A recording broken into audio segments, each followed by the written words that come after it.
पहला सूत्र है ज्ञानम जागृत। इसमें ध्यान देने की बात यह है, अब आप ध्यान दीजिए, यहाँ ज्ञान शब्द से तात्पर्य क्या है। ज्ञानम जागृत, जागृत यानी वह अवस्था,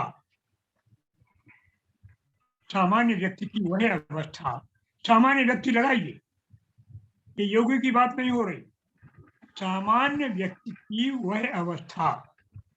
इस सामान्य व्यक्ति को ही आपकी दर्शन की भाषा में नित्य प्रमाता कहते हैं। तो सामान्य व्यक्ति, साधारण जीव की वह अवस्था जिसमें अपनी 10 इंद्रियां, इनके द्वारा और इनके परिणाम स्वरूप जानते हैं आप, मन, बुद्धि, अहंकार, आप चित्त कह लो, ये जो 3, कहीं कहीं 4, ऐसे ये जो चतुष्टय माना गया है, ये यहाँ शैव दर्शन में 3 ही हैं। चित्त को तो वो चित्त का हिस्सा मानते, 3 मान लीजिए आप यहाँ, मन, बुद्धि और अहंकार, ये 3 ये और 10 वो, तो 13। इनका संयोग जो है, इनसे जो आपकी संवेदनाएं आती हैं, जो आपके अनुभव होते हैं, उनको आप जब ग्रहण करते हैं तो आप कहते हैं कि ये जागृत अवस्था है। अंग्रेजी में इसी को कहते हैं वेकनिंग स्टेट, वेकनिंग स्टेट, ये जागृत अवस्था है। अंग्रेजी में उसको क्या कहेंगे, जागृत को अंग्रेजी में कहेंगे कि ये जो है वो आपकी ऑर्गेनिक नॉलेज है, या आपका एक्सटर्नल परसेप्शन है। केवल बाह्य जो आपने धारणाएं इकट्ठी की हैं, संवेदनाएं, यही है विज्ञान, ये आंतरिक नहीं है। इसलिए इसको पूर्व में कह चुके हैं ज्ञानम बंधा। ये आत्मज्ञान की बात नहीं हो रही है, ध्यान मत रखिए कि जागृत अवस्था में आपको आत्मज्ञान हो जाता है। ये सांसारिक ज्ञान है, ऑर्गेनिक नॉलेज। आपकी जो ऑर्गन्स हैं बाहर, उन ऑर्गन्स के द्वारा जो संवेदनाएं आई हैं, जो भावनाएं आई हैं, जो विचार उत्पन्न हुए हैं, वे आपको जो होते हैं, उनको यहाँ ज्ञान से कहा। ज्ञान की परिभाषा यहाँ है। यह ज्ञान जागृत अवस्था होती है। ऐसा क्यों कहना पड़ा, इसकी बात आप तीसरे सूत्र में पढ़ेंगे। ज्ञानम जागृत, ये हो गया एक्सटर्नल ऑर्गेनिक परसेप्शन से जो नॉलेज आपको मिली, जो आपने बाह्य इंद्रियों के द्वारा संवेदनाएं इकट्ठी की, जो विचार इकट्ठे किए, वो आपका ये बाह्य ज्ञान जागृत अवस्था कहलाता है। ये परिभाषा हुई। दार्शनिक भाषा में कहें तो 10 इंद्रियों के द्वारा मन, बुद्धि, अहंकार, इन तीनों से मिलकर जो आपने बाह्य ज्ञान प्राप्त किया है, ये अंतर ज्ञान नहीं है, ये ध्यान का ज्ञान नहीं है, धारणा का ज्ञान नहीं है, ये योग का ज्ञान नहीं है, ये ज्ञान किया है, वो ज्ञान आपका वो जागृत अवस्था है। ये जागृत, इतना ही आपका सूत्र का सामान्य अभिप्राय है, और ये आपने समझा था पहले, इसलिए हम इसको दोहराते। ये क्यों कहा यहाँ क्योंकि इसको इसलिए समझाया, खास बात ये है, ये ध्यान दे लीजिए, इसलिए कहा क्योंकि ये आपकी आत्मा का ज्ञान नहीं है। आत्मा इनसे बाह्य इंद्रियों के द्वारा गृहीत नहीं हो सकता। आँख को आप आँख के द्वारा नहीं देख सकते, वो देखने वाला है, उसको आप कैसे देखेंगे? इंद्रियों से। इंद्रियों को प्रेरित करने वाली जो सत्ता है, उस सत्ता को आप इंद्रियों के द्वारा से नहीं देख सकते। इसलिए ये बाह्य ज्ञान, ये ज्ञान जागृत अवस्था है। आपने इसको लोटा देखा, लोटा सामने रखा है, आपकी आंखों ने देखा, आप हाथ से चाहें तो छू सकते हैं। तो आपकी 10 इंद्रियां जो है, 10 इंद्रियां कौन कौन है, ये आप अपने मन में दोहरा लीजिए। कौन है? श्रोत्र है। फिर श्रोत्र के बाद क्या है? त्वचा है। फिर त्वचा के बाद क्या है? फिर चक्षु है, रूप देख। चक्षु के बाद क्या है? फिर रसना है। रसना के बाद क्या है? आपकी घ्राण है, इसे गंध लेती। आपके विषय जो हैं वो 5 हैं। पहले आपने शब्द, शब्द के बाद स्पर्श, स्पर्श के बाद रूप, रूप के बाद रस, रस के बाद गंध। ये आपके 5 विषय हैं और इनके लिए 5 ज्ञानेंद्रिय हैं। इसी तरह से 5 कर्मेंद्रिय हैं। कर्मेंद्रिय कौन है? एक है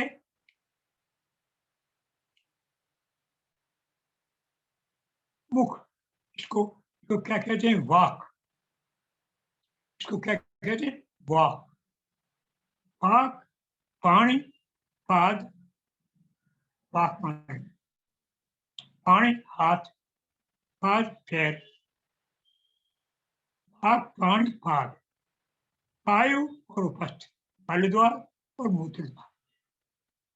ये 5 कर्मेंद्रिय हैं। इनमें एक बहुत महत्वपूर्ण है, वो मुख का है, क्योंकि वो वाणी में है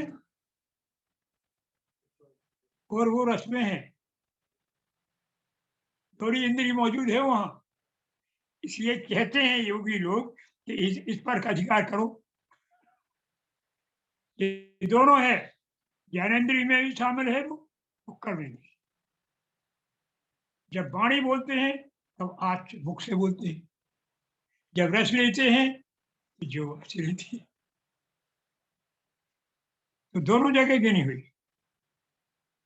ज्ञानेन्द्रियों में और कर्म। इसलिए वो बहुत महत्वपूर्ण है। उस महत्वपूर्ण को आप महत्वपूर्ण मानिए और उस पर आप संयम करिए। एक बात, ये हंसी की बात है, इसको आप ध्यान रखिए, क्योंकि यही आदमी को ऊपर ले जाती है और पतन भी करती है व्यवहार के रूप।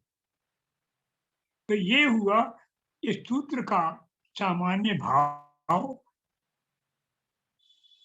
ज्ञानम जागृत। अब दूसरा सूत्र है तुम्हारा। दूसरा सूत्र क्या है? स्वप्नो विकल्प।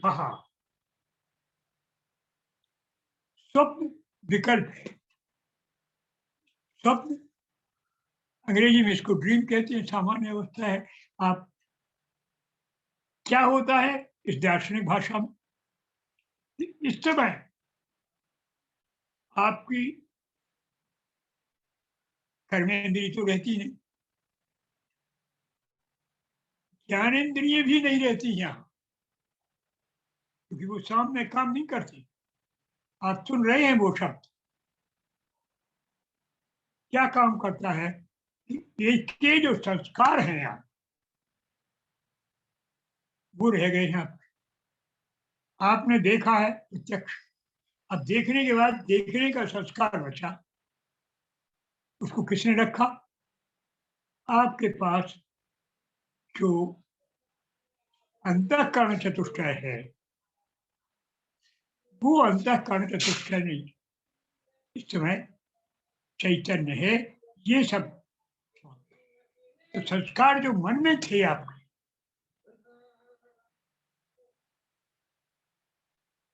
ये आपके जो परसेप्शन, इंटरनल परसेप्शन है,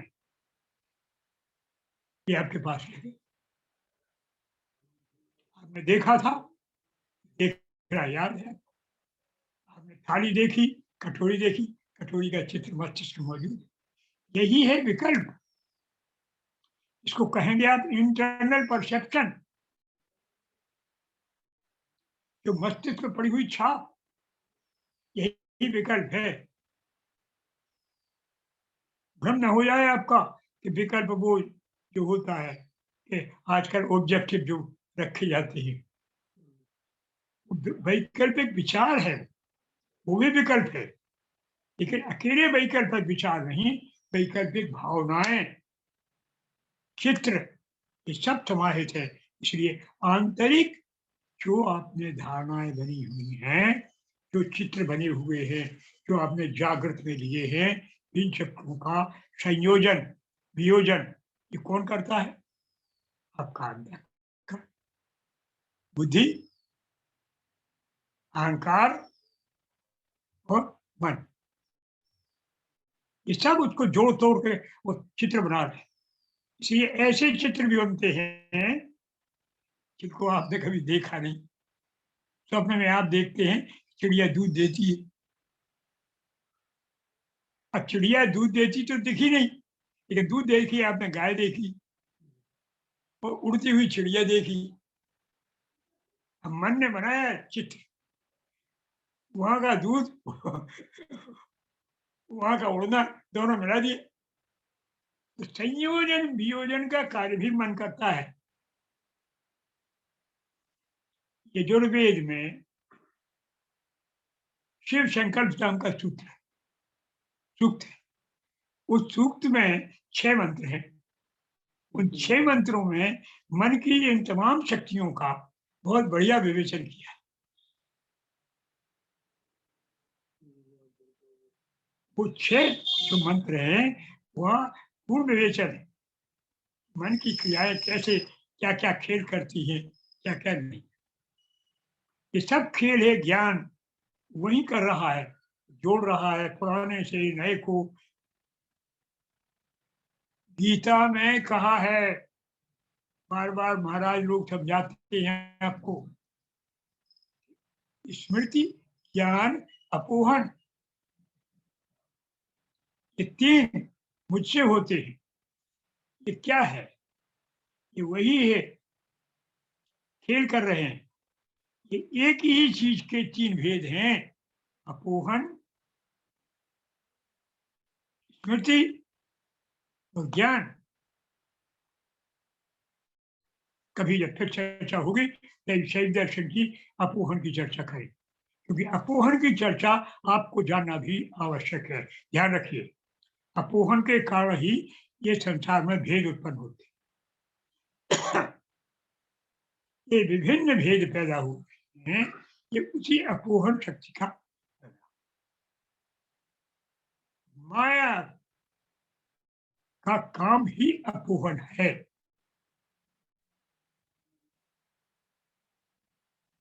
तो स्वप्न क्या है? स्वप्न में जो आपको जागृत अवस्था में जो परसेप्शन हुए थे, उनके जो इंटरनल परसेप्शन भाग है, वो भाग उस समय केवल जागृत है। ये सब सो गए। कौन सो गया? कर्मेंद्रिय सो गई, ज्ञानेंद्रिय सो गई, लेकिन मन जागृत है। और उसमें ये सब निहित थी, संस्कार इसमें, तो उसने अपने चित्र बनाया। मन है वो समुद्र, इसमें ये परसेप्शन सब वहां एकत्र है, उसे फैला है जाल। तो उसका जाल जो फैला है, उसी को कहते हैं आप स्वप्नो विकल्प। विकल्प, स्वप्न विकल्प है, ये स्वप्न विकल्प है। अब ये साधारण आदमी का है,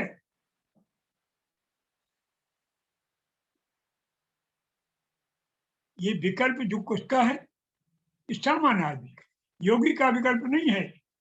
बात आगे चल के होगी तीसरे सूत्र कि योगी का जागरण अलग है, योगी का स्वप्न अलग है, योगी के विकल्प अलग है, और योगी इसी जीवन में, इसी गृहस्थ में होता है, ऐसा शैव दर्शन का मानना। उसके लिए कोई ऐसा नहीं है सब छोड़ दे छूटे। जो वो साधना करे, इसको मन इंद्रियों को जो इस प्रकार से व्यवस्थित करे, वो योगी यहाँ हो सकता है। योगी के भेद बताए आगे चलकर। एक होता है अबुद्ध, फिर होता है बुद्ध, फिर होता है सुबुद्ध, और फिर होता है सुप्रबुद्ध। सबसे ऊंची श्रेणी सुप्रबुद्ध, उससे दूसरे नंबर की श्रेणी प्रबुद्ध, बुद्ध के नीचे की श्रेणी बुद्ध, और बुद्ध के नीचे की श्रेणी अबुद्ध। इन श्रेणियों में योगी को बांटा है, सामान्य को नहीं। इनको मिला मत दीजिए।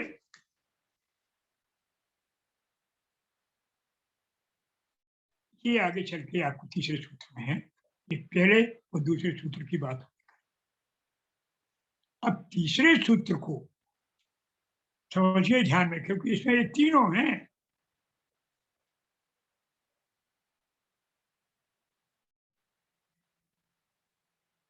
तीसरा सूत्र क्या है? अविवेको माया सौसुप्तम। तीसरा सूत्र अविवेको माया सौसुप्तम। इसके तीन शब्द हैं, अविवेक, माया और सौसुप्तम। अविवेक का क्या अर्थ है? विवेक का अर्थ है कि आप सत्य और असत्य का निर्णय नहीं कर सकते। डिफ्रेंशिएशन की शक्ति आपकी समाप्त हो गई, भेद बुद्धि नष्ट हो गई। समझे? आपकी समझ में आ गया ना? भेद बुद्धि नष्ट हो गई। तो आप फिर ये नहीं कहेंगे कि ये पाप है, ये पुण्य है। आप ये नहीं कहेंगे कि ये तो भाई मूर्खतापूर्ण बात है और ये पांडित्यपूर्ण बात है। ये राहुल कह रहे हैं ये ज्यादा अच्छी बात है, और रज्जू कह रहे हैं ये अच्छी बात नहीं है। ये आपका जो विवेक था, ये समय नष्ट हो जाए। अब देखिए, आप बात समझ लीजिए। राहुल कह रहा है ये पाप की बात है और ये पुण्य की बात है। रज्जू कह रहे दो ही बराबर है। तो अब ये जो स्थिति आ गई है यहाँ, यहाँ जब अविवेक है तो यहाँ पर कोई विवेक नहीं है, ना अच्छा है न बुरा है, भेद नहीं है। माया, माया का अर्थ है कि ढकने वाला, आवरण, आवरण शक्ति। आपको तब तम आच्छादित हो गया, कुछ नहीं दे। एक चीज, चाहे वो सफेद हो, चाहे वो काला हो, एक दिखेगा रंग। माया ने क्या किया? माया पर्दा डालती है, सीमा बना देती है। माया आच्छादन कर देती है, माया संकोच कर देती है। सिकुड़ गए माया के काम, संकुचित करना एक, पर्दा डालना दो, विवेक को नष्ट करना तीन। पहले भी अविवेक आया इसमें, तो फिर माया है। तो एक आप भूल गए कि क्या गुण होते हैं, क्या दोष होते हैं। ये अविवेक हुआ, कर नहीं पाएंगे और फिर इसको भूल भी जाएंगे। स्मृति नहीं रही, ये किसने किया? माया। माया ने। स्मृति के अंदर भेद हुए, उनको किसने किया? अविवेक ने। अविवेक ने। समझ में आ गया अंतर? बहुत बढ़िया। यही बात समझ में यार कि अविवेक और माया में अंतर, ये दोनों बातें यहां हो गई तो ये अवस्था कहलाएगी सुषुप्ति अवस्था। इस सुषुप्ति की अवस्था को अंग्रेजी में कहते हैं भैया, जो शब्द टेक्निकल शब्द है उसका, वो कहते हैं डीप स्लीप। उनके पास कोई शब्द ही नहीं है। अपने यहाँ इसकी अलग से शब्द है सुषुप्ति, वो कहते हैं डीप, गहरी नींद। क्योंकि गहरी नींद में आपको कुछ याद नहीं है कि क्या वहां हुआ, क्या देखा, सब नहीं देखा, वहां कहाँ थे आप, क्या वहां ये लोटा था, आप कहोगे हम नहीं जानते। लोटा देखा था, हम नहीं जानते। फिर ये जानते हैं खूब आराम से सोए, ये जानते हैं कुछ तो वहां था जो जागृत है, ये सब नहीं था लेकिन कुछ था। तो ये जानता है कि तुम सो रहे थे। आपने पहले देखा कि सामने चिड़िया उड़ रही, फिर सपने में देखा आपने चिड़िया उड़ रही, आपको याद है सपने में क्या देखा? ये हमने सपने में देखा चिड़िया उड़ रही थी, वो चिड़िया तो हम थे। पहले आप देख रहे थे, पहले चिड़िया उड़ रही थी, आपने देखा, आप देख रहे थे चिड़िया उड़ रही थी। फिर सपने में देखा कि चिड़िया उड़ रही थी, इसने देखा, ये हमें याद, चिड़िया तो हम ही थे, ये हमें मालूम। अब यहां देखा आपने, क्या पूछा? बताइए नहीं। देखो बात, यहां आप देख रहे थे कि चिड़िया उड़ गई, वहां आप देख रहे हैं कि आप चिड़िया होके उड़ रहे, और यहाँ आप कह रहे कि हमने कुछ नहीं देखा, लेकिन आपने कुछ नहीं देखा। तो जो आप जागृत यहाँ थे, जो आप स्वप्न में थे, और जो आप आनंद में थे, वो अलग है। ना आप चिड़िया हो, ना वो हो जो आप देख रहे थे, ना वो हो जो आप कह रहे थे आप कुछ हो। यही इसी की तलाश है, इसी के लिए, इसीलिए कहा गया है कि अविवेको माया चौथुत्तम, ये अंतर है। ये ज्ञानी की बात हो रही है, सामान्य व्यक्ति तीन अवस्थाओं को जान। अब योगी की बात आएगी, उसकी क्या अवस्था है, उसके लिए ये बात समझाई। योगी क्या करता है, अब देखेंगे आप। योगी क्या करता है? पहली अवस्था,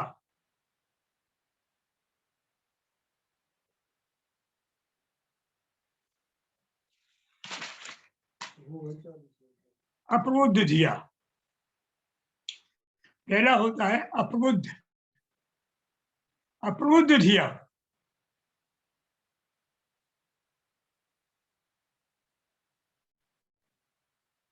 ये कारिका नंबर है 20, 20 नंबर की कारिका है।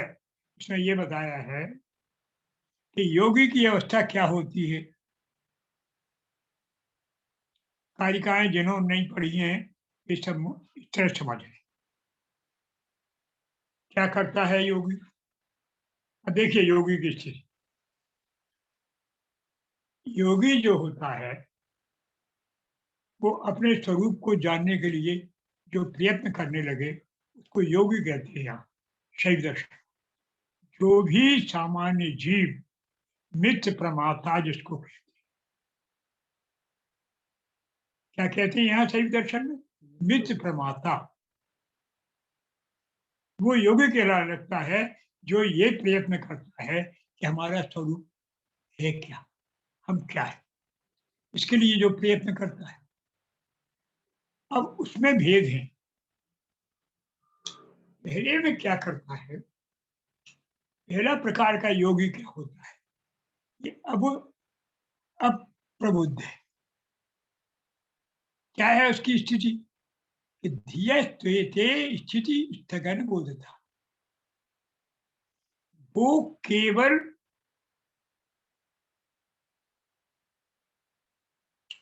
जागृत अवस्था में रहता है, उसको केवल अपनी जागृत अवस्था वो कार्य इंद्रियों का काम कर, जो आंख का अनुभव होगा पर निर्भर है, कान के अनुभव पर निर्भर है, हाथ के अनुभव, ये जो सामान्य अनुभव है इनके अनुभव लेता है। और मन बुद्धि और अहंकार जो है उनकी थोड़ी सहायता लेता है, और इसके सहायता से इनके जो परसेप्शन है, इनकी जो संवेदनाएं हैं, जो आपने हाथ से अनुभव किया, जो आपने सुनकर अनुभव किया, इसके ऊपर ही वो अपने जीवन को निर्भर करता है। तो वो अप्रबुद्ध धी है, अप्रबुद्ध धी है,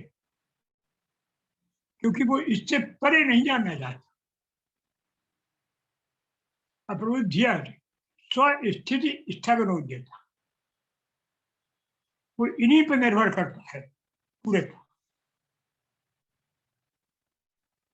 इसलिए वो उसकी स्थिति अपनी को रोके रहता है, ऊपर को नहीं जाने देता। कुछ ऐसा भी है इन इंद्रियों में जो ऊपर को कोशिश कर रहे हैं, बताएंगे अभी। कुछ ऐसा है जो सतत प्रयास कर रहा है ऊपर जाने की, लेकिन उसको ये नहीं जाने देता।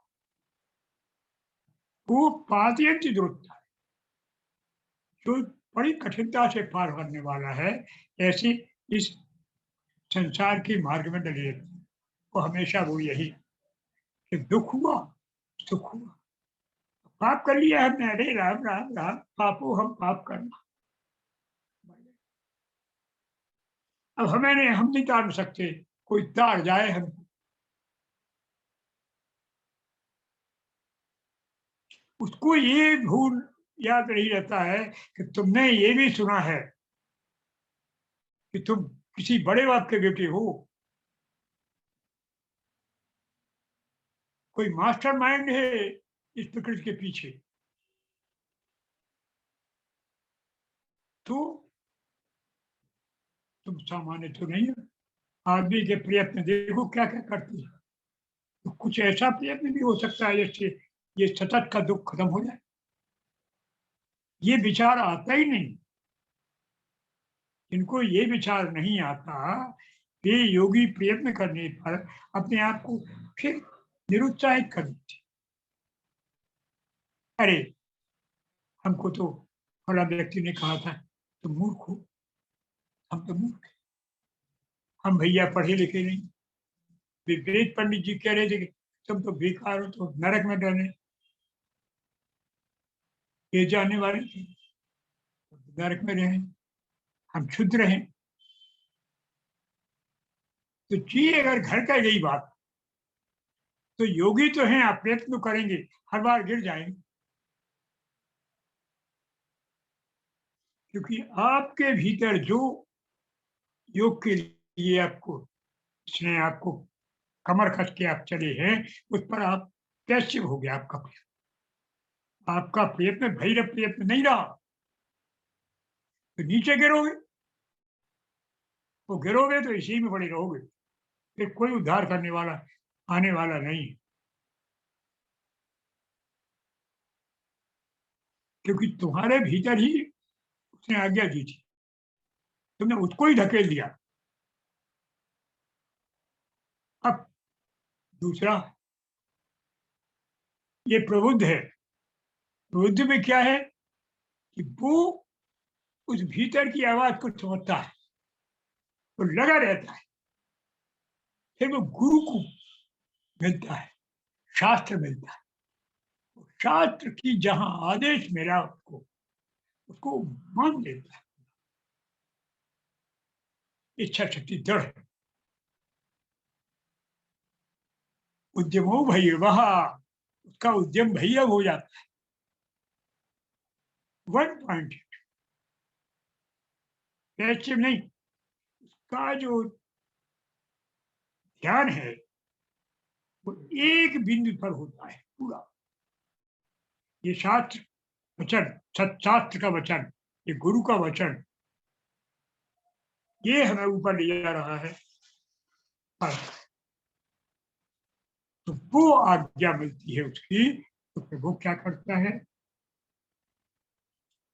वो उस पर विचार करता है। और जैसा आज्ञा मिली थी, काम आश्रित ऊर्ध्ववाद, उसको उसका मानता है, उस मार्ग से ऊपर के मार्ग को चलता है, गुरु का उपदिष्ट मार्ग।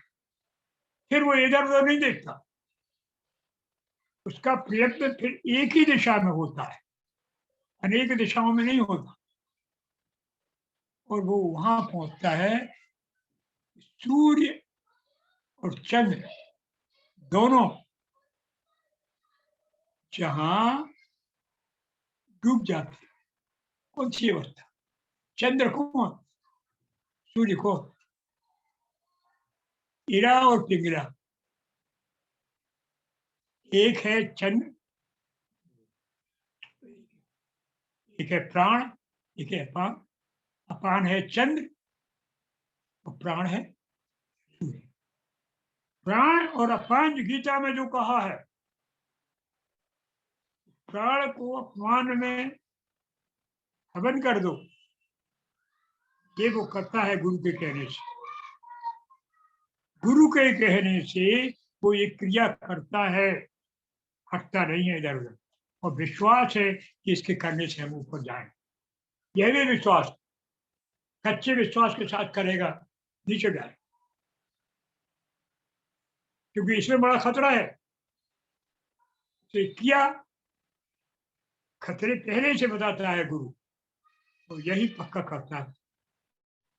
शास्त्र वही बता देता है, ध्यान पक्का करो। पहले उसने इच्छा भक्ति अपनी पूरी कर ली और फिर प्राण को अपमान में मिला दिया तो सुषुम्ना में पहुंच गया। सुषुम्ना में पहुंचते ही वो ऊपर को चढ़ा और वहां पहुंचा ब्रह्मरंध्र में। इसने सारा ये ब्रह्मांड जो गोचर था, जो आपकी इंद्रियों से गोचर जहां रंग मंजर, उसके परे पहुंच, वहां पहुंच गया। सूर्य चंद्र दोनों अस्त हो चुके थे, वहां पहुंच गया। वहां अपना, वहां कुछ है ही सदा तस्मिन महाव्योम में, वो महाव्योम में पहुंचा, चिदाकाश। प्रिय ने शशि भास्करी, दोनों तो और सूर्य दोनों नष्ट हो गए हैं। वहां आपकी समझ बंद हो गई है, सुषुप्त पद बंद हुआ। जैसे आप सुषुप्ति में होते हैं, उसी तरह यहाँ पहुंच गए। लेकिन आपने यहाँ आनंद उठाया, ध्यान रखो, सुषुप्ति में रोज जाते हो, लेकिन यहाँ होश नहीं रहता। आप वहां होश, वहां आनंद में है। आपको उस अपने स्वरूप का ख्याल है। सुषुप्त पदबन मूढ़ा प्रबुद्धा ख्याल, बुद्धा ख्याल अनाव। जो प्रबुद्ध है, अबुद्ध प्रबुद्ध है, वो तो वहां पहुंच गया गुरु के पास। लेकिन जो अबुद्ध है वो नीचे डर, रोज सोता है। हम भी सोते हैं, रोज डर रहते, तुम रोज सोते हो। रोज पहुंचता है उसी अवस्था में, जहाँ इंद्रियां सब बंद हो जाती हैं, वहाँ क्या रहता है? चित्त। वो कहता है महाव्योम, चित्त चिदाकाश है वो, चित्त शक्ति रहती है, वही तुम्हारा स्वरूप है। उसी रूप का ध्यान होता है सुषुप्ति। इसको सुप्रबुद्ध शेष यहाँ जो बुद्ध है, बुद्ध है और बुद्ध है, ये लोग। प्रबुद्ध चला गया, बुद्ध पहुंच गया वहां, तो प्रबुद्ध की अलग अवस्था है। बुद्ध सुप्रबुद्ध अलग हो गए, तो प्रबुद्ध की अवस्था अलग है, ये तो प्रबुद्ध की अवस्था हो गई, प्रबुद्ध पहुंच गया।